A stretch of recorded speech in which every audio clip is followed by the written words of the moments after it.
Good morning बच्चों, मैं आशा करता हूँ आप सब खुश होंगे, मस्त होंगे और स्वस्थ होंगे। आज हम बहुत इंपॉर्टेंट टॉपिक लेकर आए हैं साइंस में, बायोलॉजी में, पादप कोशिका तथा जंतु कोशिका में अंतर। तो आज हम बताएंगे आपको जंतु और पादप कोशिका में अंतर क्या होता है, विद डायग्राम, विद लेबल्ड आपको हम समझाएंगे।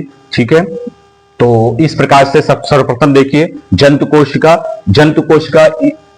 इस कोशिका में कोशिका भित्ति का अभाव होता है। देखिए इसके चारों ओर कोई कोशिका भित्ति नहीं पाई जा रही है, केवल कोशिका कला पाई जा रही है, जबकि यहाँ मोटी कोशिका भित्ति पाई जाती है।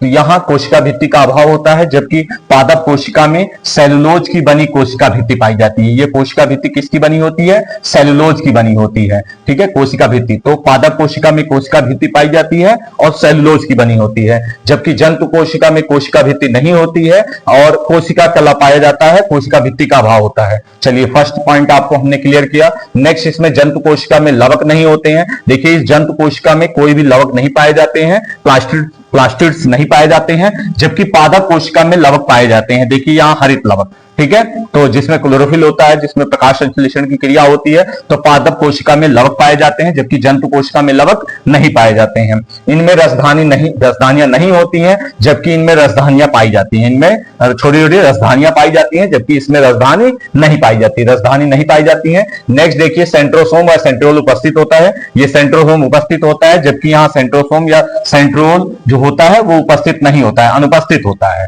ठीक है, नेक्स्ट दिया गया है संचित भोज्य पदार्थ ग्लाइकोजन के रूप में होता है। यहाँ जो भोजन संचित होता है वो किस रूप में होता है? ग्लाइकोजन के रूप में होता है। और यहाँ जो भोजन संचित होता है वो आपका किस रूप में होता है? दिया गया होगा, संचित रहता है मंड के रूप में। यहाँ मंड के रूप में संचित रहता है। यहाँ भोजन जो है पादप कोशिका में मंड के रूप में, जबकि संचित भोज्य पदार्थ ग्लाइकोजन के रूप में संचित होता है। ये बहुत ही इंपॉर्टेंट पॉइंट है, इसको आप याद रखेंगे। पादप कोशिका में संचित भोजन मंड के रूप में, जबकि जंतु कोशिका में ग्लाइकोजन के रूप में संचित रहता है। जंतु कोशिका में विभाजन के समय एक खाज कोशिका को दो भागों में बांटती है या बाहर से अंदर की ओर बढ़ती है। चलिए बताया गया है ये भी। यहाँ कोशिका विभाजन के समय पादप कोशिका के मध्य में कोशिका पट्टी बनती है जो अंदर की ओर बढ़ती है। ठीक है, तो ये इस प्रकार से कोशिका विभाजन के बारे में बताया गया। तो हमने ये चित्र डायग्राम देखिए, यहाँ गोल्जी बॉडी पाई जाती है, गोल्जिकाय पाया जाता है, कोशिका द्रव्य पाया जाता है और एक केंद्रक पाया जाता है और केंद्रक आवरण भी पाया जाता है, जबकि यहाँ केंद्रक आवरण का अभाव होता है, केंद्रक कला पाया जाता है। राजधानी, ठीक है, यहाँ पाई जाती है, जहां राजधानी जो है नहीं पाई जाती। तो ये आपको हमने चित्र की माध्यम से माइटोकॉन्ड्रिया यहाँ पाया जाता है, यहाँ जो है क्लोरोप्लास्ट पाए जाते हैं, माइटोकॉन्ड्रिया भी पाया जाता है।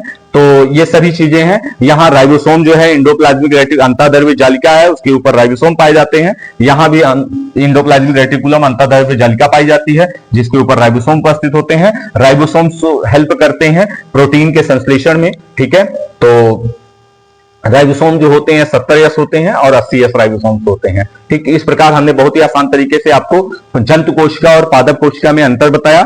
ठीक है, आशा करता हूं आपको ये समझ में आया होगा। धन्यवाद।